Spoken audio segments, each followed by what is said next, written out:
Hi, my name is Jane Dinsmore, and I am the PERCOM Online Inc. Professional Education and Resources Company, PERCOM/Kilgore College Consortium Program Director. And I'd like to welcome you to the PERCOM Online EMT course.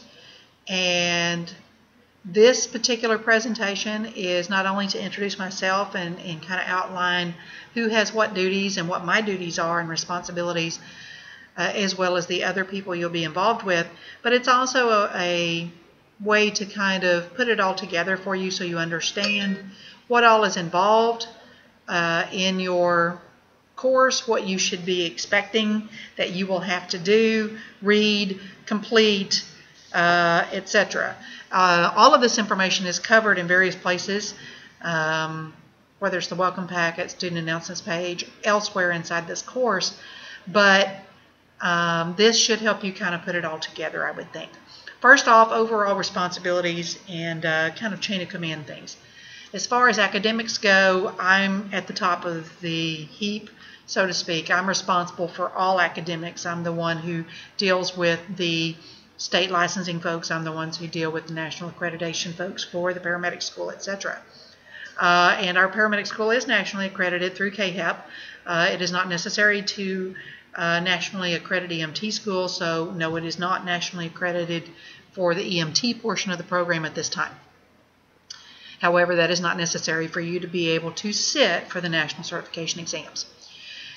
I am in charge of all the educational content of the course, all the academic issues, testing, etc.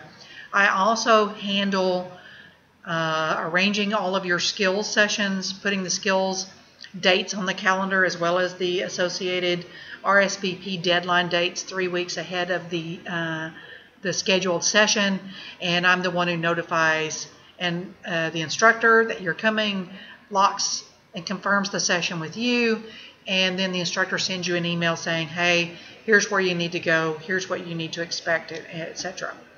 I also am responsible for then taking the paperwork when it comes in from the instructors and making sure it gets in your student file and that's checked off. I have general oversight of the rotations. All issues come through me as far as problems, changes in our clinical affiliation agreements, etc. But our clinical coordinator is currently Donald Reuter, and he has another member of clinical staff who works with him named David Allman. And they're actually responsible for all the rotations, checking in rotation paperwork, clearing you for rotations, getting you scheduled, making sure you've submitted all the proper documents and paperwork, etc. And then submitting all of that into your student file and notifying us when you have completed all those requirements so that you can be marked clear for graduation from the course. Mr. Richard Adams is right now the primary lead instructor for EMT Basic. Mr. David Allman may be coming on as a lead instructor soon for a secondary class if needed, so he may have a dual role. Mr. Adams is also a certified to Texas Department of State Health Services EMS Education Coordinator, and sometimes he plays that role in this program, but even when he plays that role in this program, I am over the coordinators, and they work in conjunction and coordination with me. That means that you need to email those individual people for issues that need to be done. Lead instructor for stuff that has to do with your course. The clinical folks for stuff that has to do with clinicals. Do not copy me on every email between yourself and the other people in this company. I only come in when there's a problem, or when it's a skill session, RSVP and stuff that has to do with the skill sessions, and then at the end I'm the one who makes sure that my secretary has processed all your file and your course completion documentation. I make sure it gets to the medical director, Dr. George Kiss, for final approval, and then when he signs for your graduation, I'm the one who goes online to the National Registry website if you have set up your National Registry account properly, and if you have applied for your EMT certification properly and marked PERCOM, Professional Education and Resources Company, in the drop-down list as the program from which you're graduating. I'm the one who marks you clear and emails you to say, hey, you can go take your national certification exam now.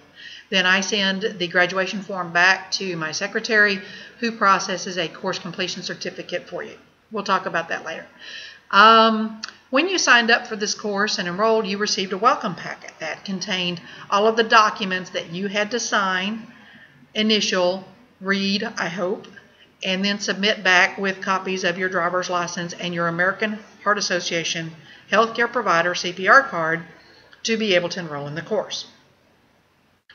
I hope you read those documents before you signed anything. But if you didn't, or if maybe you didn't read them completely, you skimmed them, I think now you need to take time to print them off, put them in a notebook for future reference, and you need to sit down and read every item in there carefully. It's extremely important that you understand all of those documents. One of the important documents in there, and it's very long, is called the Student Handbook. This is the policy and procedure manual for your course. You have to know the rules that govern you in the course, or you could make a blunder that could hurt your status and standing in completing the course. So be sure you read that.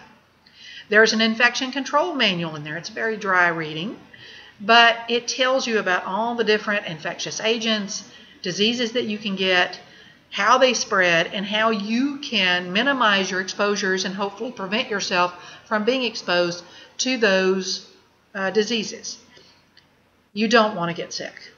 You don't want to contract something that comes out a year, 2 years, 5 years, or 10 years from now. You determine that now you have seroconverted and you have contracted a disease because you didn't know how or didn't take the proper precautions. You also don't want to take any infectious agents and diseases home to your family. So please read that material, study it, know it, and understand the concepts that it's talking about so that you can take care of yourself.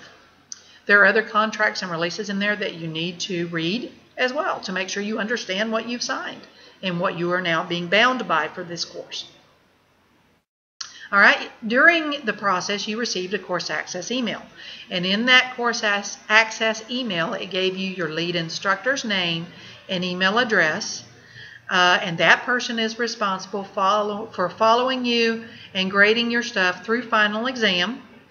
And then after final exam, that person is responsible still for ensuring that you stay within your course deadlines and that you continue to maintain your mandatory weekly participation requirement, even though you may be in clinicals.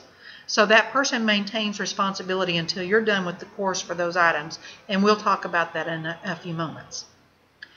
Your lead instructor is responsible for ensuring that your homework grades are posted inside the gradebook inside your course. The research exams for your course automatically grade, and it pops up with your grade and how you did, and it also posts automatically inside the gradebook. The grades or marking for your chat rooms we'll discuss are put in there. All of these are done and overseen by your lead instructor. You must maintain an 80 average minimum to stay in this course. If you drop below 80 one time, you'll be allowed to go on to academic probation. You'll receive an academic probation form with a plan that you must sign and return by the deadline date that the instructor tells you it has to be back in to avoid being dropped as a fail.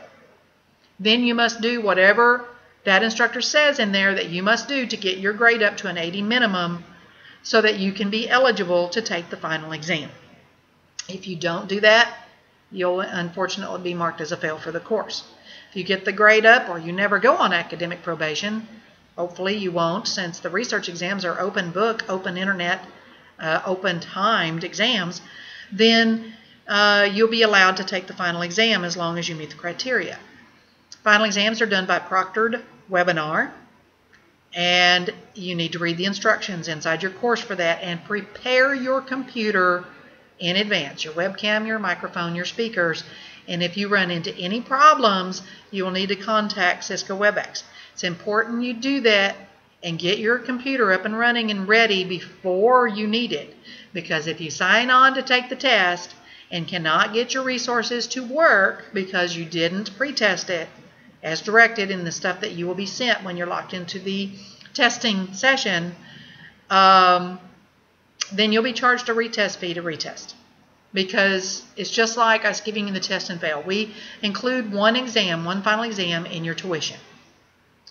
And the reason for that is because it's a one-on-one exam. I have to take a member of my staff and put them on webinar just with you. No one else is taking the test at the same time you are. So it takes a lot of time and patience. And then that person has to pull the test off and has to make sure that it's converted and saved in your file and emailed to the instructors and to me. And if there's a problem during the test, they have to convert the video and move it over, and we have to review it. So one test is paid for. So whether you have computer problems or you fail that one test, either way it goes, you'll have to pay a retest fee. And if you pay with credit card, there's a processing fee on top of that of 3.2%. That's just the way it is. You have to make a 70 on that final exam. It will behoove you to do all of your own coursework during this course and learn it and retain it so that you can pass that final exam. It is okay for you to work with other students to try to work out issues and problems and study, but if you're not doing your own coursework, there is a 99.9% chance you will fail the final exam. It is mostly scenario-based and requires you to critically think with the information that you learn during the course. If you do not do your own work, you won't learn, and then you won't be able to answer those questions. National certification exam is just like that. So if you can't pass our exam, then you won't pass the national exam either. So you would fail.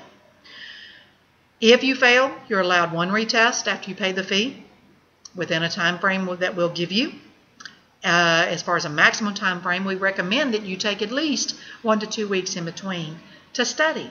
If you failed it the first time, there's a reason, and you will take a different test for the retest, and you will be required to make a minimum of 80 on that test to pass. If you fail the second test, then you will be required to have tutoring at your expense with an approved state or nationally certified EMS instructor before you can continue and take the test a third time after you pay that invoice to retest. If you don't know a state or nationally certified EMS instructor, I have a gentleman that does this for a living who is available to help you. He's a very good instructor, but if you fail the test the second time, we will send you those instructions. And we will give you a designated time frame by which you'll have to finish the tutoring and take and pass that exam, that last attempt. If you fail at the third attempt, you fail. You do not pass the course, and we do not recommend that you retake our course because it would not benefit you to go back through the same material, the same homework, the same way. We would recommend that you probably would need to go sit through a more traditional class at that point. Hopefully you won't get there. And if you will do your work, spend time and learn the material as you go, you shouldn't get there. We have a very high pass rate in the course, and we have an extremely high pass rate on the national certification exam. But the work is up to you. Okay? One of the other things you'll be graded on is called affective behavior. Basically, we're looking at your behavior during the course. Okay? You'll be graded by your lead instructor for the didactic, by the skills instructor or instructors, by the clinical coordinator, and possibly even by me. If you have any bad evaluations or counseling issues for behavior, then those must be resolved, and you must do significantly better and then receive good evaluations after that before you can graduate. So technically, you can pass everything in the course, and based on your behavior, you can still fail. It depends on the degree of your behavior infractions, whether it's something that we cannot tolerate at all or something that we want you to work on and improve, and you can demonstrate that you've done that. Professionalism, honesty, integrity are expected of EMS professionals, and we expect it of you in our classes. Plagiarism, which can be copying another student's work answers into yours. It can be copying it offline into your stuff. It can be typing it out of a book. Is absolutely not tolerated in our program. It is cheating and grounds for dismissal. We do run your homework assignments through plagiarism checkers. And if we catch you cheating by plagiarizing, then you may be dropped from the course without any recourse as a failure for cheating. Other types of cheating on final exams, lying, stealing from clinical sites, schools, sexual harassment, and potentially other types of issues that are of that magnitude can get you dropped from the program without any recourse, without counseling. Other issues are a lot less volatile, and it depends on what is going on. But we try to work with you as much as possible, but I want to be clear and upfront that there are certain things that we cannot tolerate of our students because they're not tolerated of EMS professionals. So by giving you the warning up front, you know what we expect, then it shouldn't be a problem for you and us. And we want you to succeed in all ways, including in this area. Okay? It is important to go back and read that course access email and the attachment that came with it so that and print it off so you can refer back to it. It has important information that you may need. It gives the email address for your lead instructor, for one thing. Another thing is it tells you how to reach the student announcements page. And you need to go to that student announcements page and read all announcements, all pages of announcements that are posted there. And then you need to log in through that direction and look at it at least once a week, if not more often, every time you go in the course. Because we post things all the time there, and it's the one way we can share information with all of the students at one time without risking our emails being bounced to some blocker that thinks we're spamming. And also, if Jones & Bartlett's server goes down, their courses go down, there's an issue there, it gives us another place where we can communicate with you and tell you what to do. So it is imperative, and you are responsible for all of that information. So please make sure you go and read there. We only can update our student handbook, policy and procedure book, once a year. But sometimes, due to the different dynamics that happen, we have to put out policies in the middle of that year. And this is where they'll be posted. And if you're not reading these announcements, you're still going to be bound by what is there, regardless. So please be sure you do that. RSVP deadlines are reminded there. The calendar is there that shows when all of the skill sessions are. And then you can look 3 weeks ahead of time to see by when you have to have taken your final exam and send me an RSVP notice. And I also post announcements on the student announcements page to remind you. Links to your course, links to all the clinical paperwork that you must complete before you can go to rotations, links for the Texas background check you have to do for certification, which is separate from the criminal background check that you have to do for our rotation sites, links to the chat room. Everything is going to be talked about on that attachment, and you need to go to that site and get access to all of these things. Every student, again, has a responsibility to go there. The information passed on there may be a clarification, a new policy, but you are responsible for that information. Okay? All courses have a weekly participation requirement. This requirement is that you must log in and do some work while you're in the didactic course every week, without fail. It's just like showing up for class, and it is expected, and the instructors do check this. It is our roll call. All right? Once you finish the didactic portion of the course, once you take the final exam and move on into skills and rotations, you still have to show up for class once a week. To do that, you just log in and log out. Once you get there, and it will make that entry, because we can see exactly what you did, and it'll show up on our database that it logs. It's an automatic tracker. So don't forget to do that, because you can be dropped for non-participation, just like you can be dropped from any class for not showing up. Regardless if you're showing up for rotations, we all have no way of knowing that, because we all don't sit in a traditional classroom with you. We don't see your face in one place where all of the instructors and the coordinators and the clinical people are all together. Our clinical coordinator is in one place in the state. The main office is in another place. Skill sites are scattered across the state, and actually now we have one in another country, and some in potentially other states soon. So we don't see each other. The only way we can take roll is for you to log in and log out each week, or while you're in class, they're going to check to see that you're logging in and doing work, not just logging in and logging out and not doing anything. We also have a mandatory deadline for your course. From the course access date, you have 6 months to complete everything through your rotations. Everything must be done within 6 months. If you don't know what your deadline is, it should be listed in that course access email. But if there was an error and it's incorrect or it wasn't filled out, then it's 6 months from the date of that course access email. Everything, not just the didactic course and final exam, everything must be done within 6 months. All right? There are scenario-based chat rooms that you are required to participate in, at least 2 of them, as part of your mandatory requirements for graduation. All right? EMT chat is typically on Monday evenings at 6:30 p.m. Texas time.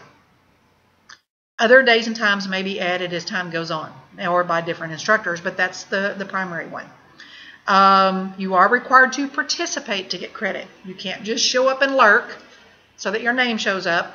You have to participate. You have to add in some reasonable comments, answer questions that the instructor asked, and help run the scenario with your other classmates. Okay? Otherwise, you'll be required to attend more until you participate effectively. Skills are required of all students in our program. These skills count as your National Registry skills test, but they're also for PERCOM. This level, they do count our skills testing. And it's a skills practice / testing session, and it's 3 days. It's called an exit session. We cannot approve outside instructors to do one student's skills, so don't ask. We don't know them, or even if we do, we may not want to use them. We especially don't want to use them for one session because it's costly for us to set it up. We have to list it on file with the state. We have to have contracts. We have to have site agreements. We have to have skills lists, set of equipment and supplies that meet our criteria. We have to have their resumes and certifications on file. And we have to do a full orientation that either my clinical coordinator has to drive from College Station to do, or I have to fly up from Honduras or drive from Abilene to do it. So don't ask. Unless there's someone that you know in a section of the state that is uncovered by us that is part of a program that's willing to work with us on a regular basis, we might consider it then at that point. But it's a process that we cannot guarantee would be in place by the time you finish your 6-month course. But we'd be happy to try in that scenario. EMTs must successfully complete the EMT exit session. Typically, it's 3 days. The first day, they do demos on each skill, and then you practice, and then you may start into scenario-based practice. Going into the second day, scenario-based practice and testing, and then testing on all individual skills until you are done. One-on-one sessions may be available if there are no sessions that meet your schedule, but it's available only based on instructor availability, usually in Abilene, sometimes maybe with Mr. Reuter in College Station. But usually in Abilene is our biggest availability for that, and it will cost you more because each of our sites requires a minimum of 3 students for a session for them to make enough money to make it worthwhile for them to do the session, to take off their other jobs, to not be doing other part-time jobs, to pay for their equipment, etc. So we charge extra money for each session if you would like one-on-one, but it is potentially possible, and you just need to contact me by email if you're interested after you've taken and passed your final exam. One-on-one sessions also, usually you need a helper to bring with you, someone preferably an EMT or at least familiar so they can be your victim, maybe your partner. If you're from out of state, let us know that might be a little difficult for you, and we'll try to help make other arrangements for that.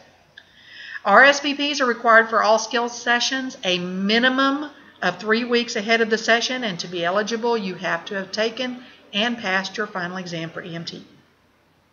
Instructions are always posted on the student announcements page on how to RSVP, usually a week, 10 days, or even a month ahead of time, depending on my schedule. No late RSVPs are accepted, and you must have taken and passed that exam to even be eligible to RSVP. No exceptions. Don't email me and say, hey, I'm taking my exam next week, but the RSVP deadline is due this Friday. Can I go ahead and RSVP and then I'll pass the exam next week? I can't do that. It's not fair to the other students who used their time effectively, planned, and took and passed their final exams by the date given, and then RSVP'd properly. Try to be fair and take their feelings into consideration as well. Once the RSVP deadline is passed, that 9 a.m. deadline, then I lock it. It's locked then. And then sometime, usually that weekend or on Monday, I'll send out what I call a lock-in confirmation email to you with full instructions. and a lot of attachments that you need to print off and review and make sure you have under your belt and take with you when you go to the session.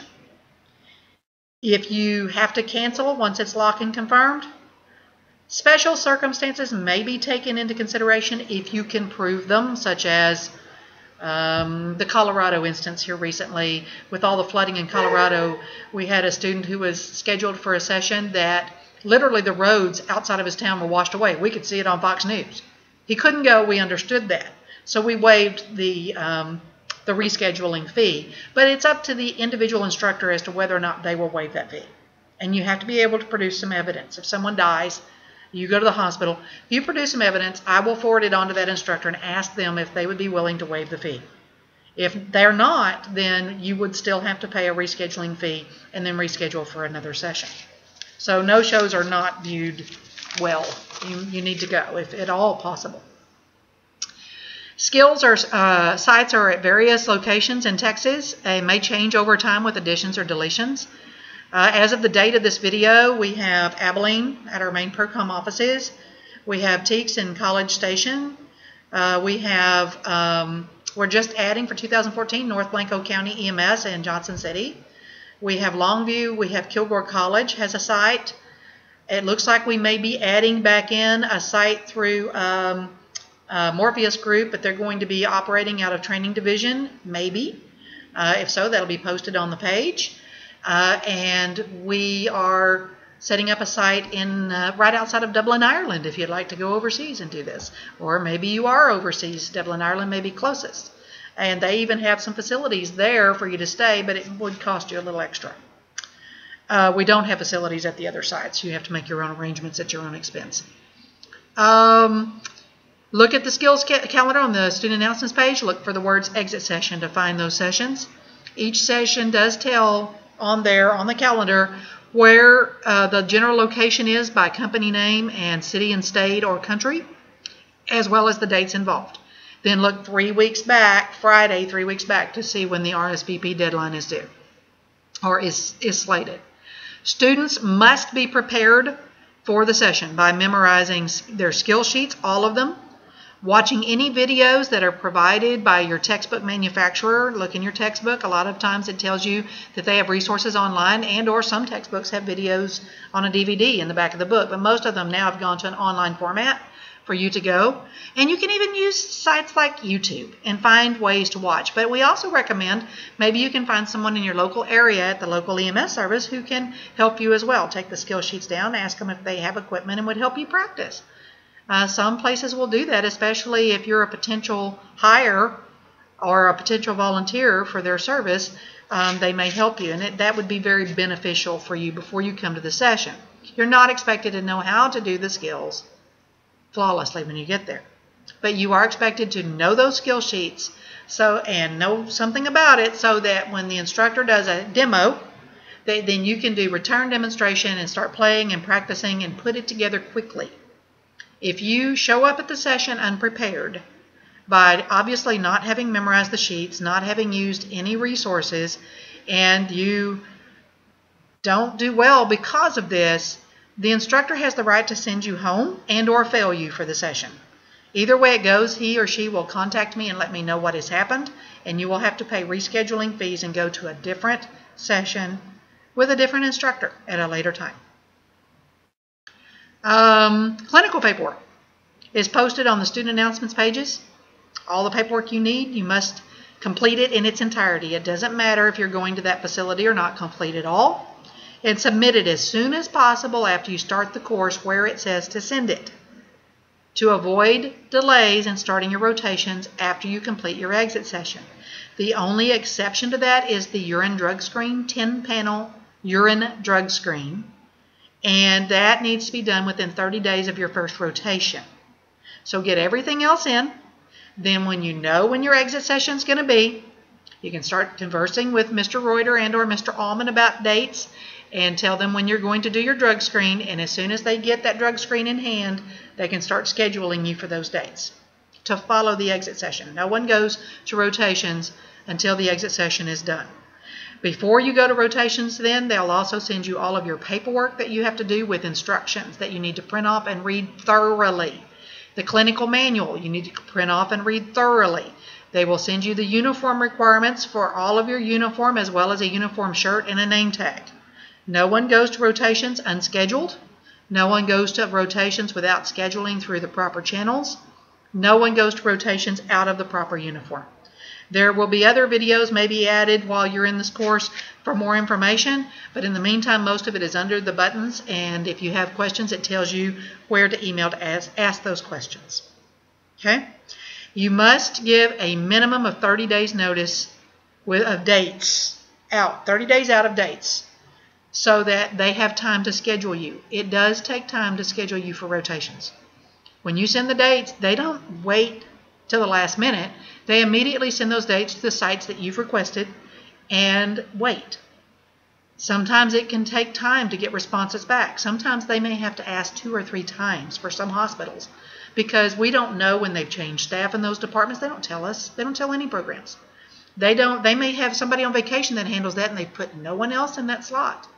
Or maybe that person's been out sick. Whatever the case is, getting a turnaround on those dates is not immediate, so give as much notice as possible and be patient. Ensure that they got the dates and be patient. It is not clinical coordinator's fault or the scheduler's fault most times when they can't get responses immediately. It doesn't work that way, so please be patient. Once you've completed all of your rotations, Mr. Reuter will upload them all into your student file and notify me and my secretary. Then it takes about 2 weeks after that. Okay, so to be eligible for successful completion of the course, you will have to have completed the didactic section and taken and passed final exam.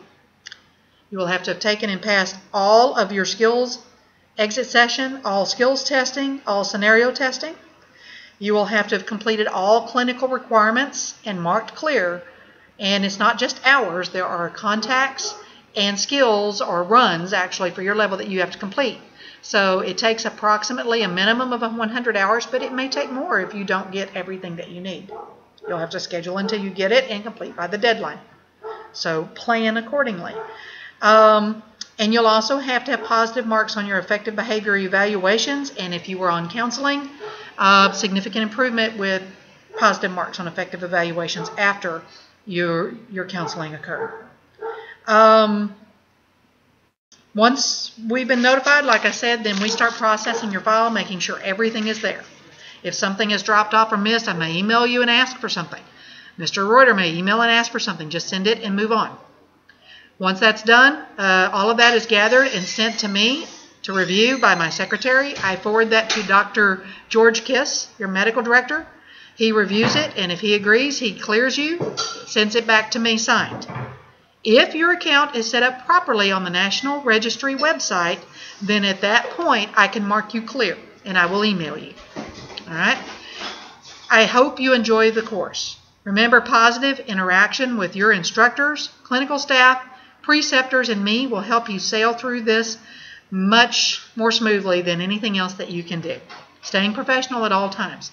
Sometimes misunderstandings can occur because you can't hear us, you can't hear our voice inflections, you can't see us, and sometimes we just type the facts and go on, and you may think that's rude and react. That's not the way to do things. Remember, we're trying to be professional, and we try our best to do everything we can for you. So be positive, be professional, and we'll work with you to the best of our abilities. Don't jump to conclusions, and just be patient and positive, and all will work out fine. Thank you for your time. Good luck in the course. We hope you enjoy it, and we hope you enjoy being an EMT.